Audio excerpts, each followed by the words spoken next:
നമസ്കാരം. പ്രവാസി മലയാളിയിലേക്ക് സ്വാഗതം. എണ്ണിയാലൊടുങ്ങാത്ത മോഹങ്ങളും മനസ്സിലേറ്റിയാണ് ഓരോ വ്യക്തിയും പ്രവാസികളായി മാറുന്നത്. ആ ചെറിയ വലിയ മോഹങ്ങൾ തുന്നിച്ചേർത്ത പ്രവാസമേലങ്കി അണിഞ്ഞു കഴിഞ്ഞാൽ പിന്നെ അവർക്ക് മുന്നിലുള്ളത് നോക്കെത്താ ദൂരത്തോളം നീണ്ടു നിവർന്നു കിടക്കുന്ന മരുഭൂമിയുടെ സ്നേഹത്തണൽ മാത്രമാണ്. ജോലി ചെയ്ത് തളർന്നുറങ്ങുമ്പോഴും ഉറക്കം വരാതെ കിടക്കുമ്പോഴും അവരുടെ സ്വപ്നങ്ങളിൽ നിറയുന്നത് നാടും വീടും പ്രിയപ്പെട്ടവരും മാത്രമാണ്. അവർ അധ്വാനിക്കുന്നത്, ശമ്പളം വാങ്ങുന്നത് അവരുടെ വീട്ടിലേക്കല്ലേ?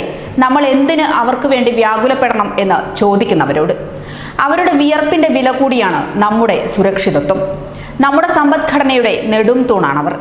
വിദ്യാലയങ്ങൾക്കും ആരാധനാലയങ്ങൾക്കും വായനശാലകൾക്കും പാലിയേറ്റീവ് കേന്ദ്രങ്ങൾക്കും വേണ്ടി പടുത്തുയർത്തിയ അസ്ഥിപഞ്ജരങ്ങളിലെല്ലാം തന്നെ ജീവൻ തുടിക്കുന്നത് പ്രവാസികളുടെ വിയർപ്പും രക്തവും അതിൽ അലിഞ്ഞു ചേർന്നതുകൊണ്ടുകൂടിയാണ്. പാർട്ടി സമ്മേളനങ്ങൾക്കും ഉത്സവങ്ങൾക്കും നാടിന് ആഘോഷങ്ങൾക്കും ഏഴാം കടലിനും അപ്പുറമിരുന്ന് അവർ കൊടിതോരണങ്ങൾ ഉയർത്തി.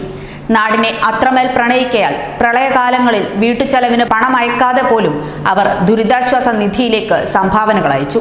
ഇപ്പോൾ ആഗോള ആരോഗ്യ സാമ്പത്തിക അടിയന്തരാവസ്ഥയുടെ പശ്ചാത്തലത്തിൽ ജോലി നഷ്ടപ്പെട്ടും ആരോഗ്യം ക്ഷയിച്ചും നാട്ടിലേക്ക് മടങ്ങാൻ ആഗ്രഹിക്കുന്ന അവരെ അന്യരായി കണ്ട് അകറ്റി നിർത്തുമ്പോൾ നഷ്ടപ്പെടുന്നത് നമ്മൾ ഉദ്ഘോഷിക്കുന്ന നവോത്ഥാന മൂല്യങ്ങൾ തന്നെയാണ്. ലോകത്തിന്റെ വിവിധ കോണുകളിൽ നിന്നുള്ള മനുഷ്യർ താമസിക്കുകയും സഞ്ചരിക്കുകയും ചെയ്യുന്ന പല ഗൾഫ് രാജ്യങ്ങളിലും സ്വദേശി ജനസംഖ്യയേക്കാൾ ഏറെയുണ്ട് ഇന്ത്യക്കാർ. കോവിഡ് വ്യാപനത്തെ തുടർന്ന് രോഗബാധിതരായവരിലും ഇന്ത്യക്കാരുടെ എണ്ണം കൂടുതലായിരുന്നു. സ്വന്തം ജനതയെന്ന മട്ടിൽ ചേർത്ത് പിടിച്ചാണ് ഈ നാടുകളിലെ ഭരണകൂടങ്ങൾ ചികിത്സാ സൗകര്യങ്ങൾ ഒരുക്കിയത്. അസുഖവ്യാപനം അധികരിക്കുന്നതിനു മുൻപ് നാടണയാൻ പലരും ആഗ്രഹിച്ചിരുന്നുവെങ്കിലും കോവിഡ് പ്രതിസന്ധിയുടെ തുടക്കത്തിൽ ഇന്ത്യയിൽ മുന്നറിയിപ്പില്ലാതെ പ്രഖ്യാപിക്കപ്പെട്ട അശാസ്ത്രീയമായ ലോക്ക്ഡൌണും ആകാശവിലക്കും ആ യാത്രകളെല്ലാം തന്നെ മുടക്കി. ഏറെ വൈകി പരിമിതമായ എണ്ണം വിമാനങ്ങൾ അനുവദിക്കപ്പെടുമ്പോഴേക്ക് നാടണയാൻ കാത്തിരുന്നവരിൽ ചിലർ പാസ്പോർട്ടും വിസയും വേണ്ടാത്ത മറ്റൊരു ലോകത്തെത്തിയിരുന്നു. കോവിഡിനേക്കാളേറെ നമ്മുടെ സർക്കാരും സ്വന്തം ജനതയും പുലർത്തുന്ന കൂർത്ത അവഗണനയിൽ തട്ടി ഹൃദയം പൊട്ടിയാണ് ഓരോ ദിവസവും പ്രവാസികൾ മരിച്ചു വീണുകൊണ്ടിരിക്കുന്നത്. ചാർട്ടേഡ് വിമാനങ്ങൾക്ക് തടസ്സവാദം തീർത്തും ക്വാറന്റൈൻ വാഗ്ദാനങ്ങളിൽ നിന്ന് ഒളിച്ചോടിയും കോവിഡ് പരിശോധനയുടെ പേരിൽ അനാവശ്യ ആശയക്കുഴപ്പങ്ങൾ തീർത്തും ഓരോ ദിവസവും ഒരുപാട് പേരെ മരണമുനമ്പിലേക്ക് തള്ളിവിടുന്നുണ്ട് നമ്മുടെ ഭരണകൂടങ്ങൾ.